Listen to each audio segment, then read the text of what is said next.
These are 7 Apple features that Apple had huge plans for and just fell off. Starting with Siri shortcuts, it was a feature announced at WWDC 2018 that aimed to make performing tedious tasks on your iPhone a little bit quicker.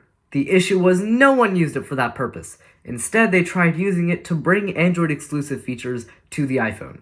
So for example, if you're an OG viewer of this channel, you may remember that I posted this video in early 2021 explaining how to bring your own custom dynamic wallpapers onto the iPhone, something that Apple didn't bring to iOS yet. Or, even more bizarre, for God's sake, people made Siri moan every time you plug in the charger. Oh yes, Daddy, charge me up. Oh goodness gracious. Anyways, summary for that, people didn't use Siri shortcuts for what it was intended for.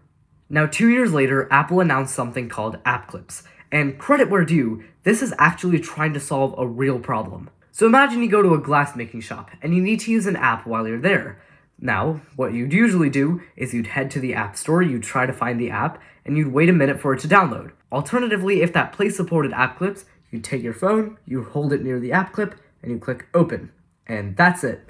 Now because the app clip is only 10 kilobytes in size, it takes up like 0 space on your phone. So app clips, really good idea, horrible timing. Because this was announced in June 2020 and the feature rolled out in September 2020, at that time everyone was still cooped up in their homes. So developers said, because no one's going out, we'll hold off on the app clips till later. And when the time did come around, they forgot about it. So yeah, I'm really sad that more places don't have app clips. It was a really good idea. Now this isn't a feature, but it's a service, Apple News Plus. Now, what Apple News Plus did is, in contrast to the standard version of Apple News, which gives things like web articles, Apple News Plus gives the addition of magazines and newspapers. So why was Apple News Plus a failure? Well, publishers are apparently frustrated because Apple takes half of the subscription revenue from News Plus. This means that publishers don't want to put their papers on News Plus, and if there isn't a huge catalog, no one's going to get the service. Like, have you seen a person that's like, yes, I'm a proud subscriber of Apple News Plus and I use it every single day because it is so useful? No, I haven't. Now the next thing, focus filters, is actually something that got introduced last year with iOS 16. Now, what do focus filters do? Well, let's say your workday is just beginning and you only want your work calendar to show up in the calendar app. Well, the focus filter can do that for you. But I think the issue with focus filters is that the amount of options there is so limited that you're just better off using the shortcuts app for most of these, because it already has an automation feature for focus modes. So, 5th one on the list, Digital Touch.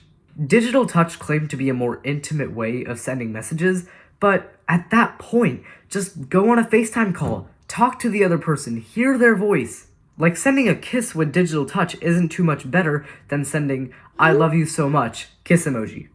I don't know, maybe I'm just being salty because I'm single, but oh yeah! Digital touch is also the biggest screw you to people who are single. Much like Valentine's Day. Haha. Second to last one on the list, Walkie-Talkie. Now you may have been scrolling through your Apple Watch home screen and you see this app, and you think, what the hell is that? Well, as the name suggests, it's a walkie-talkie. So if, let's say, you and a friend both have an Apple Watch, you can use them like walkie-talkies. Now, why did it flop so much? Well, Apple, I think you're forgetting that you already invented FaceTime audio. How does FaceTime audio work? You call someone on your device, they get the alert on their device, they can choose to pick it up or not, and whatever you speak into your device, the other person hears on their device. How does a walkie-talkie work? Exactly the same way! And did I mention that FaceTime audio doesn't just work on an Apple Watch, it also works on an iPhone, iPad, and Mac. Oh, and if you want to step it up a bit further, you can take a phone call, which works on an Apple Watch as well as any device with a cellular connection. Sorry, I got a little bit carried away there. Alright, final thing on this list, spatial audio on Apple Music. Now, I think that movies and TV shows in spatial audio sound amazing, but music and spatial audio, specifically songs on Apple Music and spatial audio, don't sound that great. Here's why. So the first problem is that when artists make their songs, they usually produce it in stereo. Now, what artists have to do is they have to take that stereo track and change it to make it fit in a Dolby Atmos setup. Now, one issue I found is in the song Into You by Ariana Grande. When listening to the intro in stereo, you can hear a pretty standard beat like this, but when you listen to it in spatial audio, you can't hear any beat. It is completely removed from the song, and it baffles me as to why. Or more fundamentally, the songs only sound good when listening to them in a dedicated Dolby Atmos setup.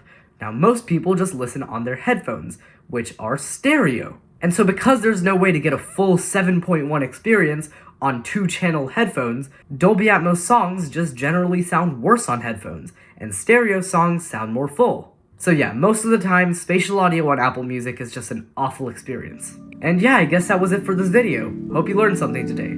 So, thank you so much for watching, please like and subscribe, and also comment down below what you thought of this video, and I will see you in the next one. Bye bye!